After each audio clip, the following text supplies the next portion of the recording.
네이버 블로그 유비쿼터스 행복하게 좋은 글을 연재하고 있는 작가 이종환입니다.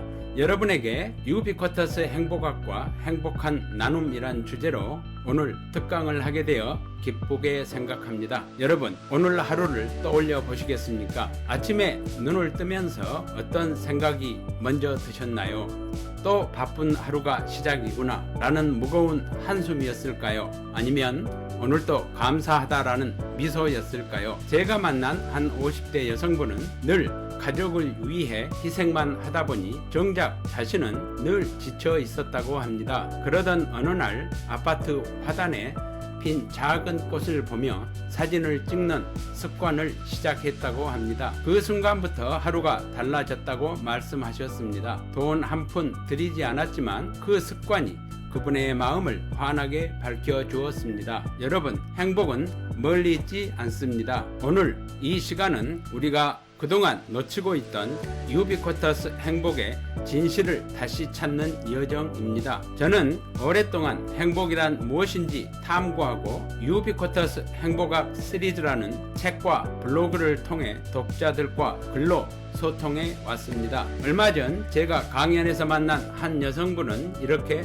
말씀하셨습니다. 선생님, 저는 늘 재테크에 실패했다고 자책했어요. 그런데 책을 읽고 나니 제가 아이들과 함께한 여행, 남편과 보낸 저녁 식사, 친구들과의 모임이야말로 최고의 경험 투자였다는 걸 깨달았습니다. 그분의 눈빛은 정말 빛나고 있었습니다. 행복은 은행 통장과 증권 계좌 속 숫자가 아니라 우리가 어떻게 시간을 쓰고 어디에 소비하느냐에 달려 있습니다. 오늘은 여러분이 직접 주인공이 되어 내 삶 속 행복은 어디에 숨어 있을까라는 질문에 답을 찾아보는 시간입니다.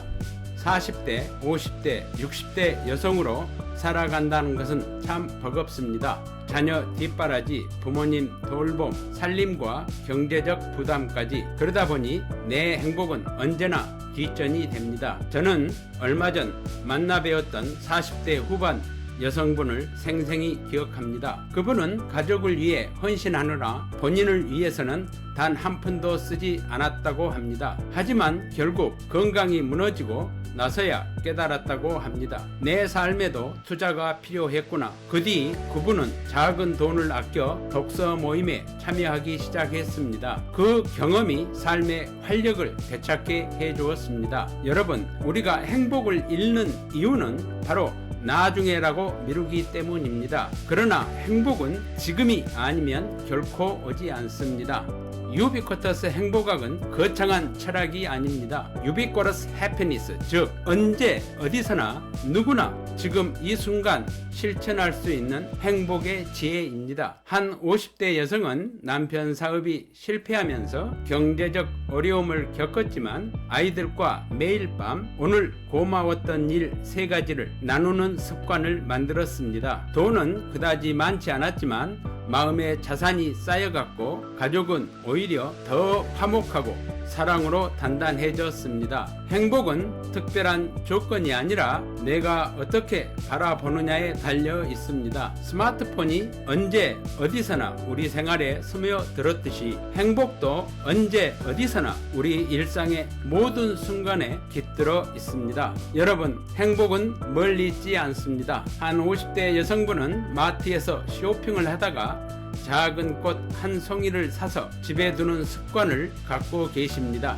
가족들이 집에 들어올 때마다 엄마, 집이 호텔 같아 라고 말할 때마다 마음이 행복으로 채워진다고 했습니다. 큰 돈이 드는 것도 아니지만 그것이 가족 모두의 일상에 행복을 불어넣는 경험이 된 것입니다. 이것이 바로 스마트한 소비입니다. 다른 사람에게 자랑하려고 구매하거나 소비하는 것이 아니라 가족의 미소와 추억을 남기는 경험에 투자하는 것. 이런 작은 선택이 삶의 품격을 높이고 가족 모두의 마음을 행복으로 가득 채워줍니다. 존경하고 사랑하는 여러분, 생각이 달라지면 삶이 달라집니다. 어떤 60대 여성은 남편의 은퇴 이후 생활비 걱정이 많았지만 주 1회 가족 영화의 날을 만들었습니다. 비싼 극장이 아니라 동네 영화관, 때로는 집 거실에서 영화를 보며 함께 웃고 이야기 나누는 시간이었습니다. 그분은 말씀하셨습니다. 여윳돈과 수입은 여전히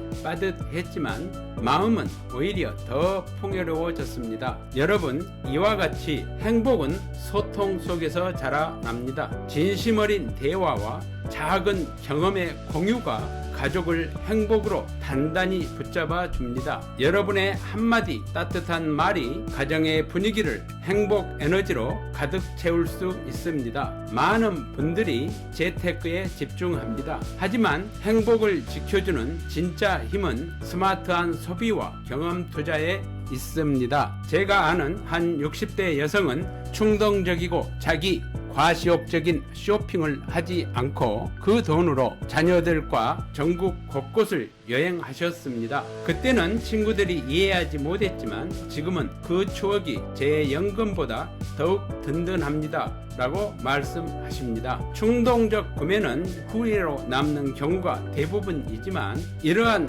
행복한 경험은 오랫동안 마음에 남습니다. 현명한 소비란 단순한 전략이 아니라 나와 가족을 성장시키는 경험에 돈을 쓰는 것입니다. 그것이 안정된 노후와 행복의 씨앗이 됩니다. 여러분, 행복은 나눌수록 커집니다. 50대 여성 한 분은 매달 작은 돈을 모아 동네 아이들과 독서 모임을 열었습니다. 옷 한 벌 덜 사고 그 돈으로 아이들과 책을 읽으니 오히려 제 마음이 더 풍요로워졌습니다. 라고 말씀하셨습니다. 나눔은 꼭 돈이 아니어도 됩니다.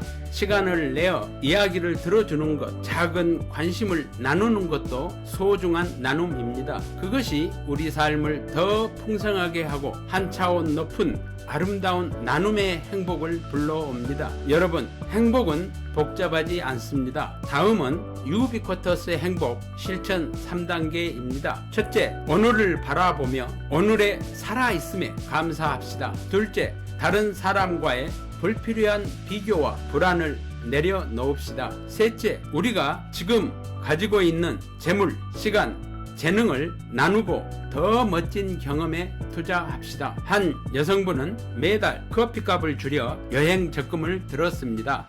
그리고 가족과 1년에 한 번 국내 여행을 다녀왔습니다. 아이들이 그때 찍은 사진을 스마트폰으로 꺼내보며 행복해할 때 제 소비가 최고의 투자였다는 걸 느꼈습니다. 라고 말씀하셨습니다. 이와 같이 작은 습관 변화가 큰 행복을 만듭니다. 여러분도 오늘부터 이 세 가지를 실천해 보시기를 적극 권합니다. 존경하고 사랑하는 여러분, 우리가 찾고 있는 행복은 멀리 있지 않습니다.